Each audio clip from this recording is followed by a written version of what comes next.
आप सब जिस उम्र के लोग बैठे हैं, मुझे याद है कि आप लोगों को शायद ये याद होगा कि आज से 15 साल पहले, बहुत पुरानी बात भी मैं नहीं करता, हमारी दिल्ली में 8-8 घंटे की लोड शेडिंग होती थी, नागपुर में 5 घंटे की लोड शेडिंग होती थी। बड़े बड़े शहरों में, छोटे शहरों में तो दिन दिन भर बिजली नहीं रहती थी।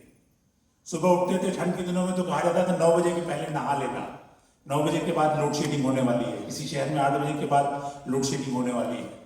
कुछ राज्य में बिजली का उत्पादन सरप्लस था तो अधिकांश राज्यों में बिजली का उत्पादन कम था। जिनके पास सरप्लस बिजली थी वो दूसरे राज्यों को दे नहीं पाते थे, जिनके पास कम बिजली थी वो बाहर से ले नहीं पाते थे, क्योंकि नेशनल ग्रिड जैसी कोई व्यवस्था उस समय तक नहीं थी।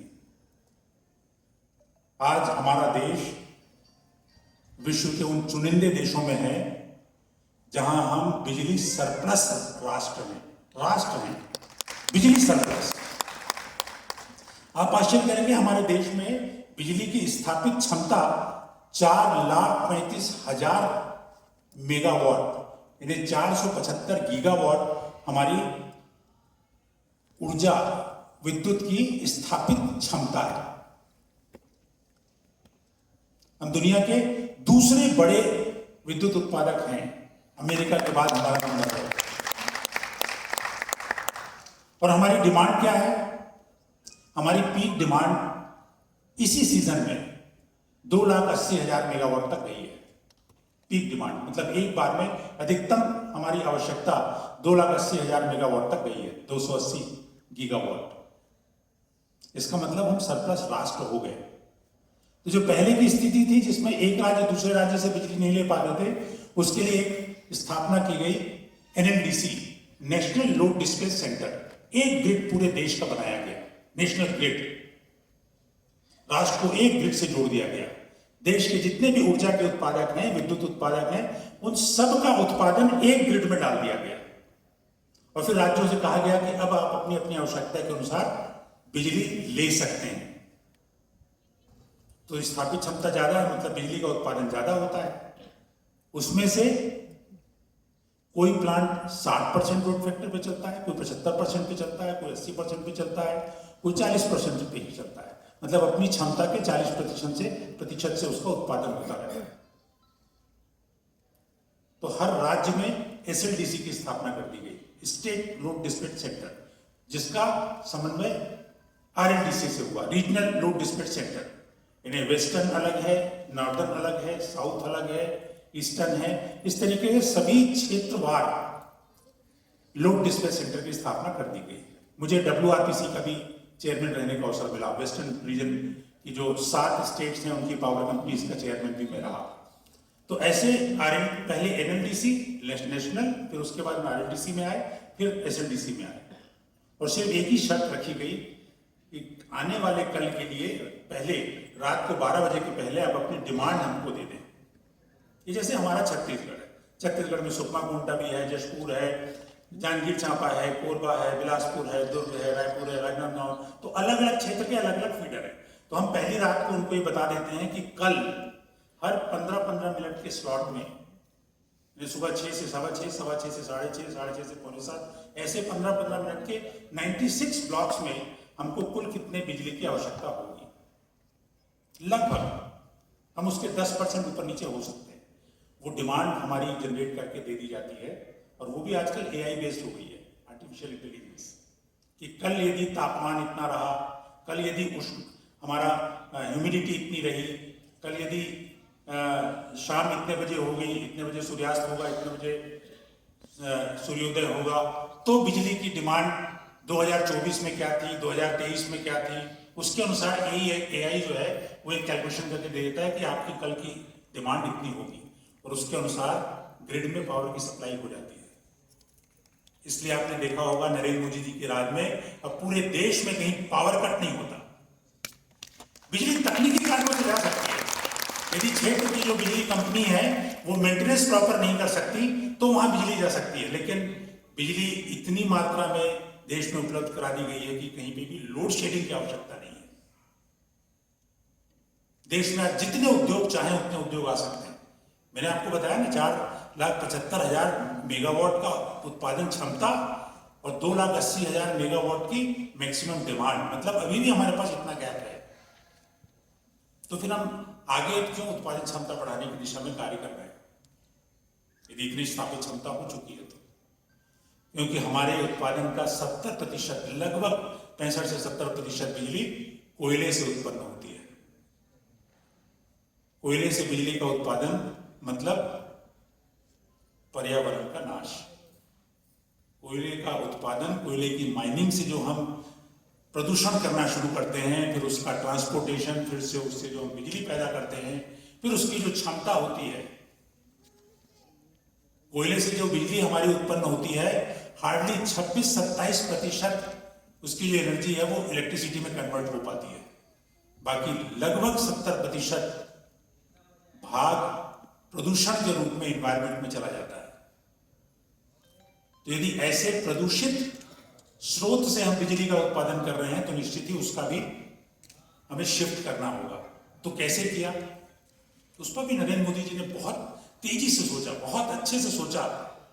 आप लोग जो गुजरात से आए हैं, आप लोगों को मालूम होगा कि एक सोलर पार्क, पहला हिंदुस्तान का पहला सोलर पार्क गुजरात में चाणक्य करके कोई एक जगह है जहां पर लगाया गया था 4000 मेगावाट का, जहां उन्होंने 12 रुपए में, उस समय 2012 में 12 रुपए प्रति यूनिट में बिजली खरीदने का पीपीए साइन किया था। लोग हंस रहे थे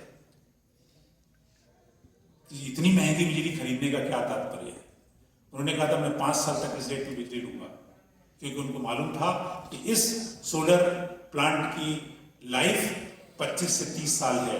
5 साल यदि मैंने 5 रुपए में 12 रुपए बिजली ले ली तो मैं अगले आने वाले 20 साल तक ये बिजली 2 रुपए यूनिट में खरीदूंगा।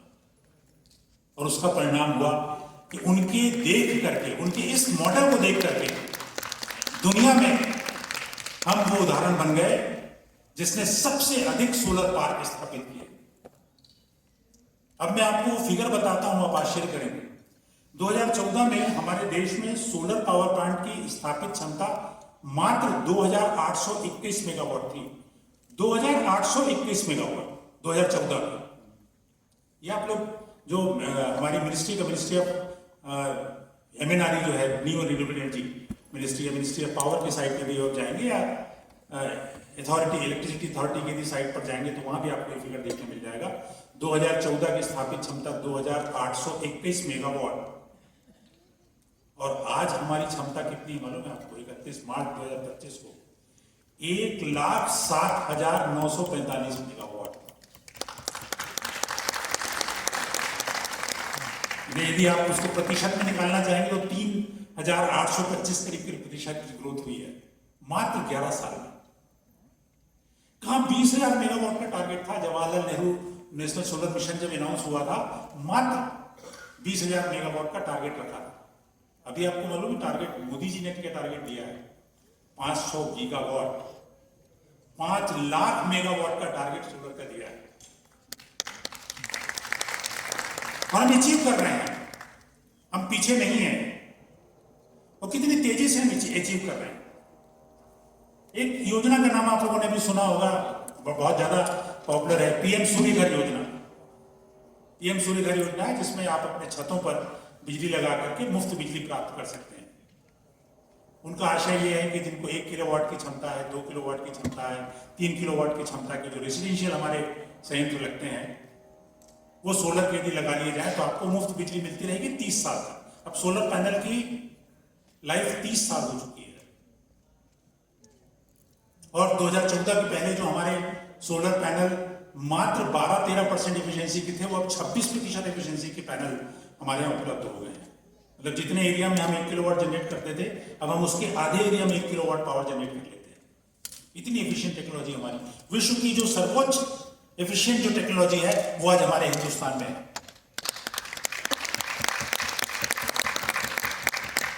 पीएम सूर्य घर में उन्होंने कहा कि 1 किलोवाट लगाएंगे 30,000 रुपए सब्सिडी, 2 किलोवाट लगाएंगे 60,000 रुपए सब्सिडी, 3 किलोवाट लगाएंगे 78,000 रुपए सब्सिडी।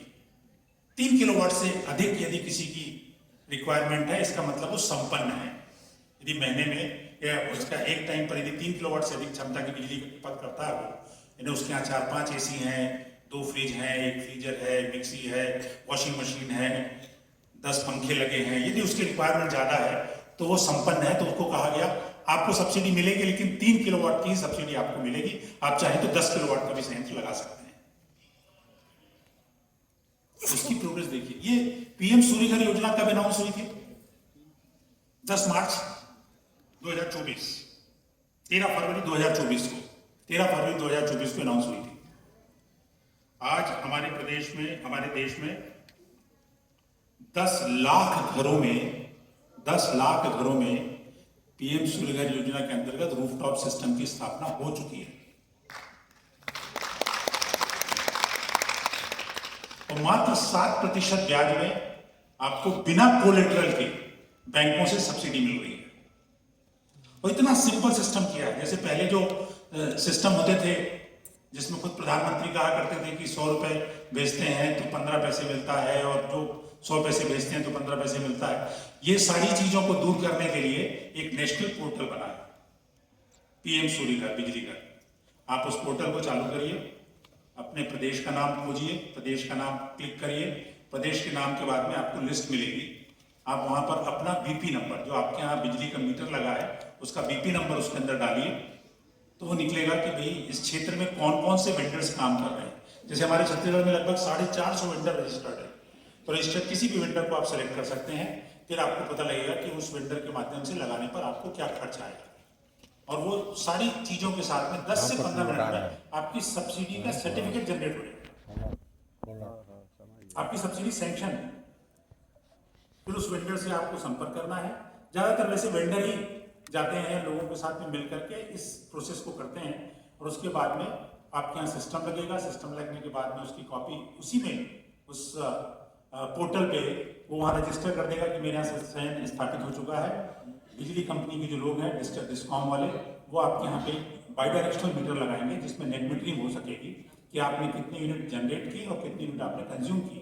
उसके बीच में जो अंतर होगा, यदि आपका कंजम्पशन अपने जनरेशन से ज़्यादा है तो आपके बिजली का बिल आएगा, अदरवाइज आपका बिजली का बिल 0 हो जाएगा। और ऐसी व्यवस्था 10 लाख घरों में हो चुकी मात्र 1.25 साल 1.5 साल के अंदर। आप सोचिए कि ये योजना चलती रही तो आने वाले 2 साल में, 3 साल में, और इसका लाभ कितना ज्यादा होगा। 47.3 लाख आवेदन अभी पेंडिंग है, मतलब टोटल लोगों ने अप्लाई किया है 47.3 लाख। 10 लाख जो लग गए हैं, इसका मतलब लगभग 37 लाख आवेदन अभी लंबित हैं और 6.13 लाख लाभार्थियों को 4,770 करोड़ रुपए की सब्सिडी वितरित हो गई। आपके यहाँ जब सिस्टम लगता है और जब उसको क्लिक करते हैं और डिस्कॉम जब आपके यहाँ मीटर लगा करके उसमें ओके डाल देता है, तो मात्र 30 दिन के अंदर, कभी कभी तो 15 दिन के अंदर आपके उस बैंक अकाउंट में वो जो मैंने कहा 1 किलोवाट की 30, 2 किलोवाट की 60 और 3 किलोवाट की 78,000 रुपए की सब्सिडी आपके खाते में ट्रांसफर हो जाती है सीधे, किसी ऑफिस में नहीं जाना है। ऐसा 4,770 करोड़ रुपए वितरित हो चुके। 2 किलोवाट तक 12 सार्वजनिक क्षेत्र के बैंकों के माध्यम से मात्र 6.75% ब्याज पर आपको पैसा मिल रहा है। यदि आपके पास उतना पैसा भी नहीं है, 1 किलोवाट संयंत्र की कीमत लगभग 50,000 के आसपास होती है, आपको 30,000 सब्सिडी मिल गई। यदि आपके पास 20,000 रुपए भी नहीं है, आप बैंक से लोन ले सकते हैं, कोई कोलेटरल की आवश्यकता नहीं है। 3 किलोवाट के संयंत्र की कीमत 1.5 लाख के आसपास है, जिसमें आपको 78,000 रुपए सब्सिडी मिल जाती है।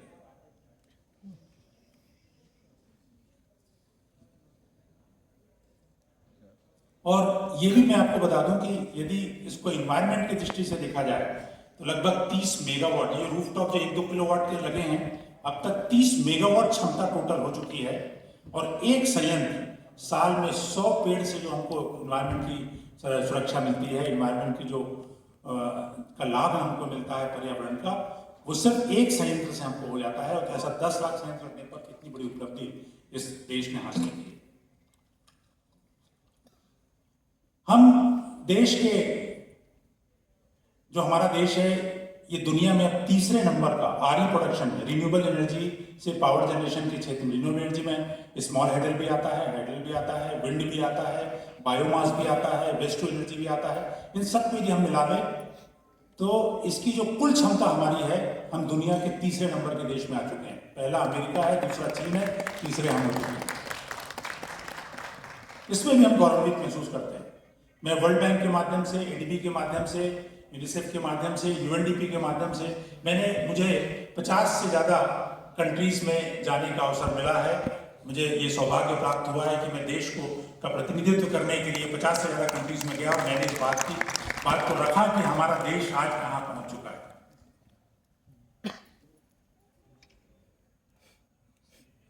पहले बहुत कम ऐसे क्षेत्र होते थे जिसमें भारत अपने आप को गुरु बता सकता था, लेकिन आपको मैं एक चीज और बताऊं कि हम लोग जो नंबर 3 पर हैं, लेकिन हम 23-24 और 24-25 में हमारा जो ग्रोथ रेट है वो दुनिया में हाईएस्ट है। चाइना ने 10 साल में जो उपलब्धि प्राप्त की, हम लोगों ने 4 साल में उपलब्धि प्राप्त कर ली। तो ये बहुत कम समय बचा है जिसमें हम इन सब चीजों को लांघ करके ऊपर चले जाएंगे। विंड के क्षेत्र में तो आपको मालूम होगा कि हम पिछले 5 साल करीब हो गए कि हम दुनिया के तीसरे नंबर के देश हो चुके हैं उपलब्धियों के क्षेत्र में। हमारी कुल स्थापित क्षमता विंड में भी 51,000 मेगावाट की है। 51,000 मेगावाट सिर्फ विंड से, कल्पना के बाहर हो सकता है। मतलब जब मोदी जी ने अनाउंस किया कि हम लोग 100 गीगावाट करेंगे, जब हम लोग 20,000 मेगावाट के लक्ष्य में थे 2013 तक, तो 14 में सरकार बनते ही जब मोदी जी ने कहा कि हम 100 गीगावाट करेंगे, हम लोग एक बार सोचे कि यार इनको यूनिट किसी ने सही बताया है कि नहीं मोदी जी कि कहाँ 20,000 मेगावाट और कहाँ 100 गीगावाट। 100 गीगावाट का मतलब 1 लाख मेगावाट, तो सीधे 5 गुने का जंप इन्होंने लिया है। और थोड़े ही दिन बीते थे कि उन्होंने कहा सीधा 500 गीगावाट, 5 लाख मेगावाट, कहाँ 20,000 कहाँ 5 लाख। लेकिन जब लक्ष्य ऊंचा होता है तभी आप विश्व गुरु बनने लायक बनते हैं। जब आप उस लक्ष्य की प्राप्ति की तरफ बढ़ते हैं तभी आप दुनिया में अपना नाम कमा पाते हैं। दूसरा एक क्षेत्र है बायोफ्यूल। इसकी भी बड़ी चर्चा होती रही। लोगों को लगा कि पता नहीं बायोफ्यूल के क्षेत्र में भी भारत कुछ उपलब्धि हासिल कर पाएगा या नहीं कर पाएगा। आप लोगों में से बहुत से लोगों ने सुना होगा biodiesel, ethanol, methanol, CNG, CBG, compressed biogas. फिर आपने बायोफ्यूल में सुना होगा इथेनॉल का उत्पादन कितना ज्यादा बढ़ रहा है।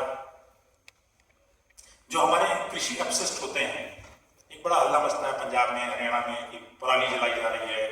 राजस्थान में, हमारे यहाँ छत्तीसगढ़ में भी लोग पराली जलाते हैं।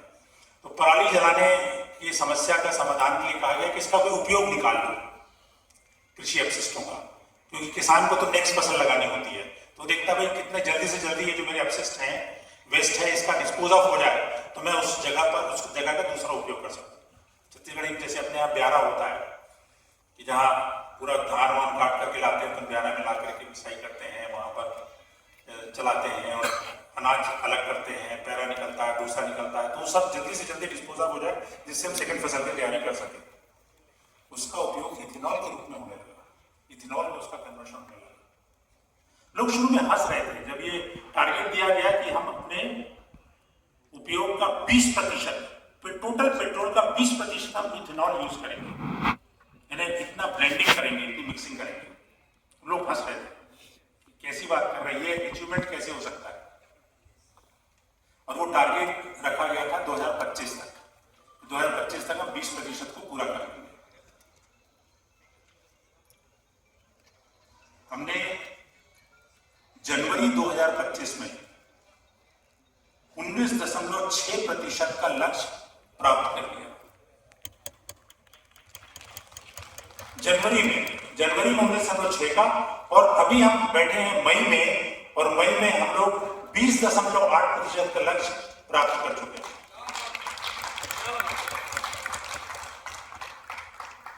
तो इथेनॉल के उत्पादन से हमको लाभ क्या हो रहा है? क्रूड ऑयल भी तो हम खरीदते हैं, रिफाइनरी में जाकर के हम पेट्रोल बनाते हैं, डीजल बनाते हैं, केरोसिन बनाते हैं, इतने सारे पेट्रोलियम प्रोडक्ट्स बनाते हैं।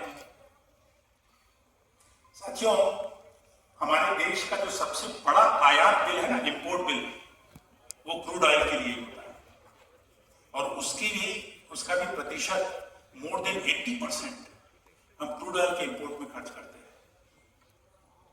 अब आप सोचिए कि यदि हमने उस 80% इंपोर्ट बिल को अपने किसी इंडिजिनस, अपने किसी स्थानीय उत्पाद से रिप्लेस कर लिया, स्वदेशी जिसको हम कहते हैं, यदि हम फ्यूल स्वदेशी बनाने लग गए तो आप सोचिए हमारी इकोनॉमी कहां चली जाएगी। हम आज 11 लाख 11.5 लाख करोड़ रुपए का क्रूड ऑयल साल का इंपोर्ट करते हैं। बहुत से प्रदेशों को मिला लोगे तो उसकी मिलाकर के बजट नहीं होगा, उतना तो हम सिर्फ क्रूड ऑयल का इंपोर्ट कर लेते हैं। तो जब हमने, जैसे मैंने कहा आपको, 20% हमने इथेनॉल की उपलब्धि प्राप्त कर ली। इसका मतलब यदि हम 10 लाख करोड़ का पेट्रोल उपयोग करते थे तो 2 लाख करोड़ का इथेनॉल हमारे अपने देश में बनने लग गया, जो हमने इंपोर्ट बिल से रिप्लेस कर दिया। और वो 2 लाख करोड़ रुपए किसकी जेब में गया? किन लोगों को उसका लाभ मिला? स्थानीय किसानों को, उस पूरी इथेनॉल की प्रोसेस में लगे हुए लोगों को। मैंने अपना पैरा बेच दिया, मैंने अपनी डंठलें जो पेड़ से गिरती थे पत्ते उनको बेच दिया, जो थोड़ा बहुत लकड़ी इकट्ठा होती थी, वेस्ट इकट्ठा होता था, घास इकट्ठी, किसी भी प्रकार का एग्रीकल्चर वेस्ट किया गया। मक्का का जो काम करते हैं, मक्के के निकालने के बाद, दाने निकालने के बाद जो बचा, उसकी बहुत बड़ी मात्रा में पैदावार सिर्फ इथेनॉल बनाने के लिए होने लग गई। मूंगफली के छिलके वो बेचे जाने लगे, आम की गुठलियां बेची जाने लगी। जिस भी चीज का हम उपयोग करते हैं उसका जो वेस्ट निकलता था, नारियल खाने के बाद, नारियल निकालने के बाद जो बूझ बचने लग गया, जितना भी प्रकार का एग्रीकल्चर वेस्ट निकला, अब एजेंसी आ गई जिन्होंने कहा हमको दे दो। एक और बड़ा काम किया इस क्षेत्र में, बायोफ्यूल के अंतर्गत वो भी आता है, पैलेट्स बनाने का काम, पैलेटाइजेशन, जो अपन लोग जिसको लड्डू कोयला बोल सकते हैं, या जिसको अपन लोग बोलते हैं कि उसका छोटे छोटे लड्डू बनाए जाए, छोटे छोटे गुटके बनाए जाए लकड़ी के। तो जितने प्रकार का बायोमास आता था उसका पैलेटाइजेशन हुआ, पैलेट्स की मशीनें लगना शुरू हो गई, और भारत सरकार ने उसमें 70% तक की सब्सिडी दी सतत योजना के अंतर्गत। और एनटीपीसी को और जितने भी थर्मल से पावर जनरेशन करने वाले प्लांट थे उनको कहा कि आपको 10% बायोमास पैलेट्स कोयले के साथ मिक्स करना कंपलसरी है।